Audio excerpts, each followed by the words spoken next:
I think we just go to 1 here.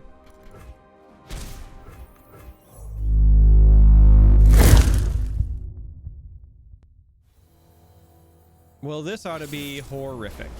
Fiora Renekton says this is a deck that is designed to feast on aggro. And that is absolutely what we are. So we're gonna try to take advantage of our explosive start here. Today we are featuring Azir, but paired with Noxus. This is a list that in the past I had been pairing with Draven, but after trying a few different iterations and giving it a whirl, I've settled on Katarina as being a wonderful pairing here because it provides rally-like effects. See what I've learned? Sure about that? I think we take this block just because we're gonna have to go through it anyway. So ensuring that they don't get a value trade, I think, is important. Here we probably run into Fiora, let's be honest, but not much we can do about that. Oh, they got our researchers. All right. So we'll just continue going wide. Also, you may have noticed today's video is cameraless, and that's also why the video is getting out a little bit later than usual. I was having some tech issues and I decided, you know what, we're just gonna film without a camera today so that we can get some content out, and we'll sort it out tomorrow. Violence, chaos, and destruction. All right. I assume that they're going to attack here, but we would also like to develop the sand crafter, but if they have like an exhaust, that's bad. So I think we actually pass. Worst case scenario, they pass as well. Yep, so there's the exhaust. So we're gonna take more damage, but it's only 1 more, and we might as well get value out of this while we can. So we're gonna go ahead and toss this at the Nexus, develop our Sandcrafter next round to see if we can go wide and try to finish this off. Our biggest issue is actually that these, I think, are not as relevant in this matchup.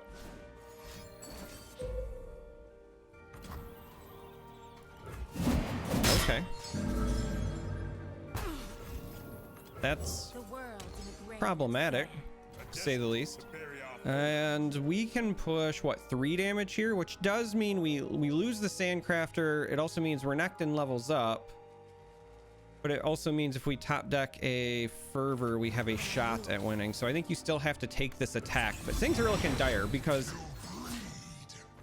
Renekton's gonna level, and then a single challenge effect on our 1/1 spider here basically loses us the game. So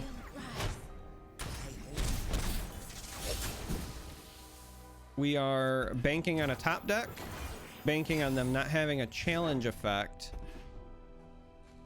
or if they don't take the open attack, maybe we can get some draws with our Preservariums here.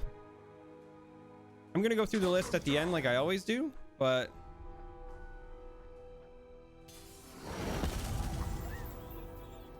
I think we just go to 1 here.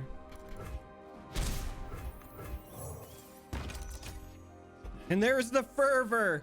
Oh, I was gonna say, I think we just go to 1. I don't want to give them a chance to do anything special. I just wanted to wait and see if we could get the draw and hope that they don't have any sort of effects. Now at 1 mana, this should be fine for resolving, so we're just gonna go ahead and go for it. Now that they are down to this, what a razor thin margin. So there's victory number 1. We'll go play another game and then I'll go through the list. But wow. Well, this is a bit shocking, I'm not gonna lie. So Lissandra Trundle, not exactly a shock. Kind of a nightmare for us, but not exactly a shock. I think we'll throw these back to keep the Deus. That's a tough call. Yeah, let's keep the Deus. I should be hunting for 1-drops and hard mulligan, but you have to assume that they have a million avalanches. They're going to wipe your board, and this is one of the best ways to continue pressure. But to finish my train of thought here anyway, Lissandra, what a top deck. and Trundle are not traditionally paired with Piltover and Zon, so, and concurrent timelines at that. This, I wonder if this is like an Elnuck build that's also running Lissandra and Trundle.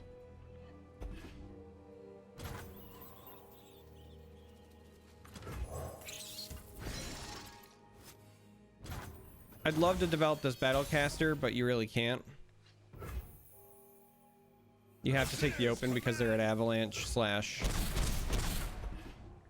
bad as far as mana goes. All right, so there's a Catalyst. So we'll go with Azir. But Sharima lives forever. Slow play this next round. We'll start with the Deus, waiting to see if they spend mana or they Avalanche or not. You have to assume that it's coming though. Yep, there it is. And that's fine. At some point you expect to lose that board. So here we're gonna go with a Deus and a Battlecaster. You also could have went with the Crafter. Gets Azir closer to leveling, but this is enough that if they have another Avalanche or Ravine effect, then they might just pop it to deal with this alone.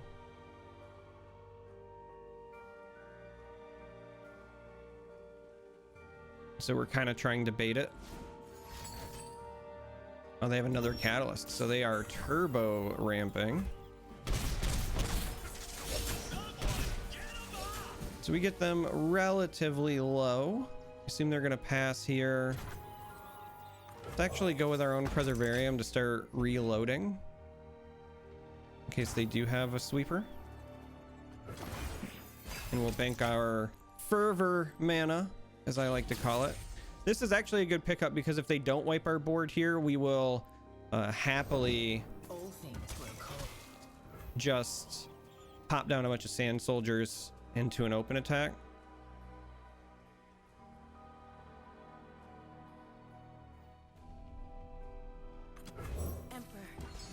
We'll drop this because again, an Avalanche or a Ravine right now really only takes this out. They could pair it with something, right? This is Piltover and Zon, so perhaps they are running Mystic Shots and things like that, and they have more than enough for an Avalanche or a Ravine plus a Mystic Shot.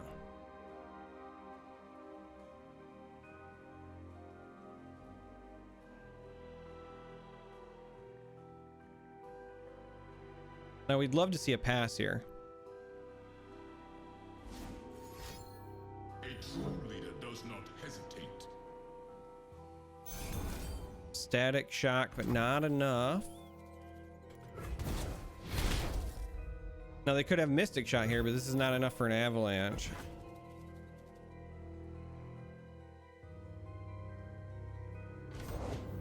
And a Tavern Keeper. That will transform, but What will you have?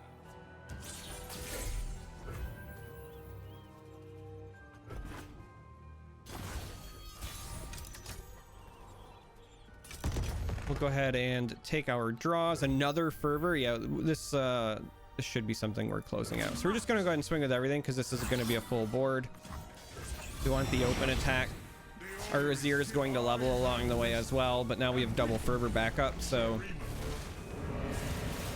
this is kind of what you're going for. Again, a little sad we didn't see our Katarina.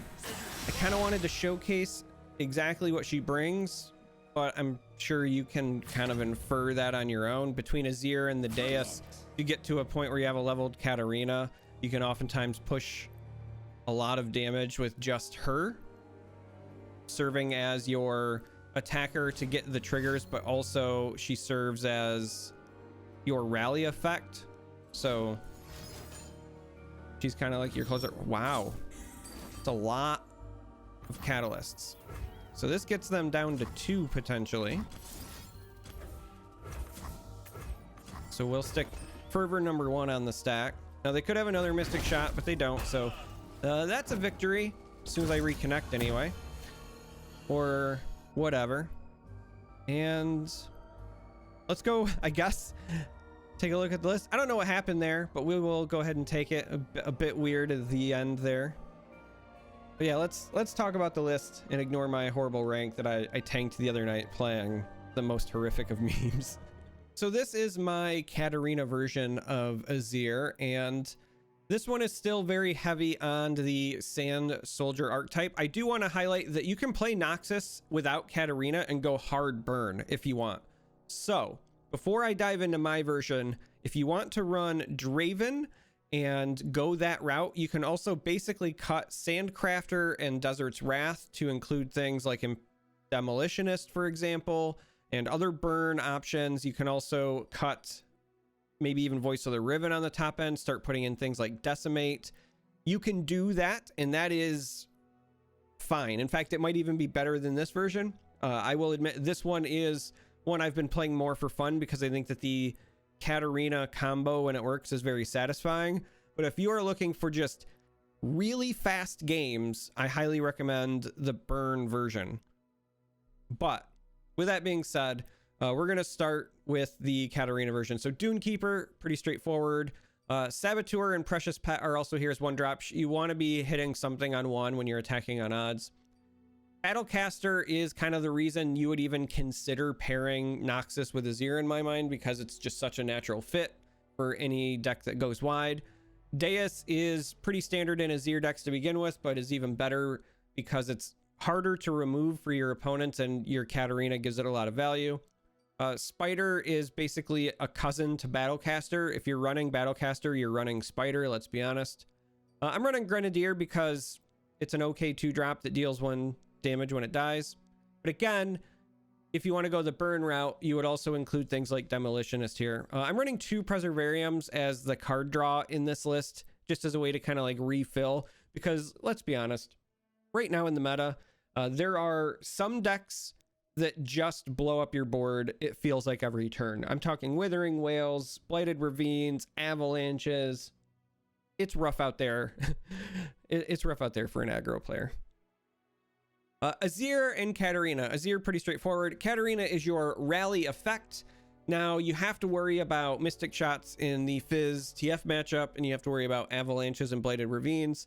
So in some versions, not all, but in some versions of these Freljord control decks, they are still also running Frostbite effects, and that's how they kind of catch you with the Katarina play. So either Avalanche, if you play her, they get the chance to respond and they'll Avalanche, or if they don't have the Avalanche, sometimes they will Frostbite you and then catch you with the Blighted Ravine and it pops off next turn.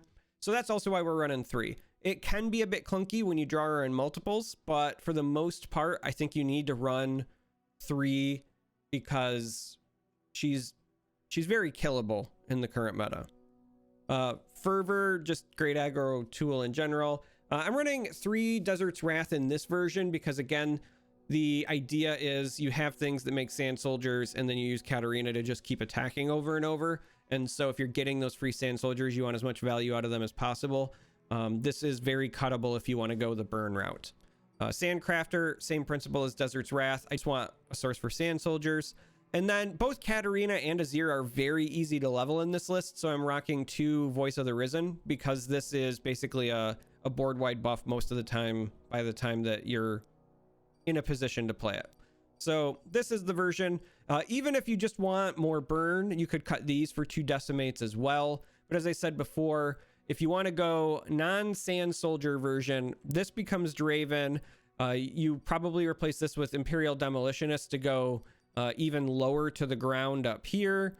You can replace one of these with Decimates, and then you could also try to throw in the 4/3 Ballista. Like, you can just go very aggressive with this and not focus as much on the Azir synergy, but this is my Azir Katarina list. So if you made it this far, as always, deck code in the video description, link to Mobiletics.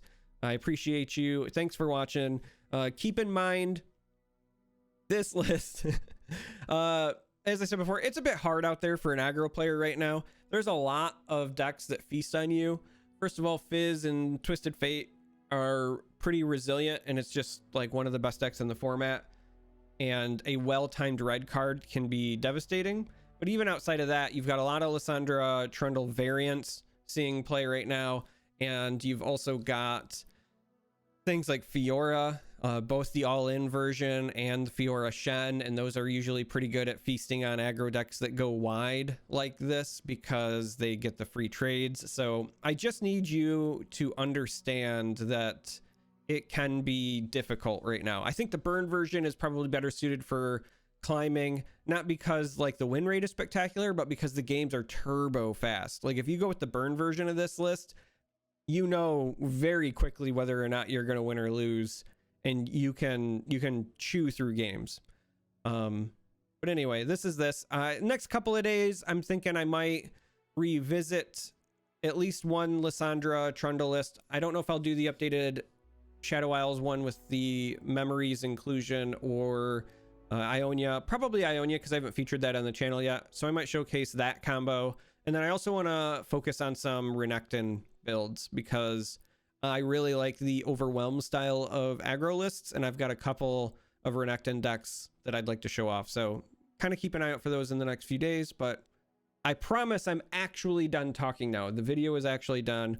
Thanks for watching. Until next time, may you walk on warm sands.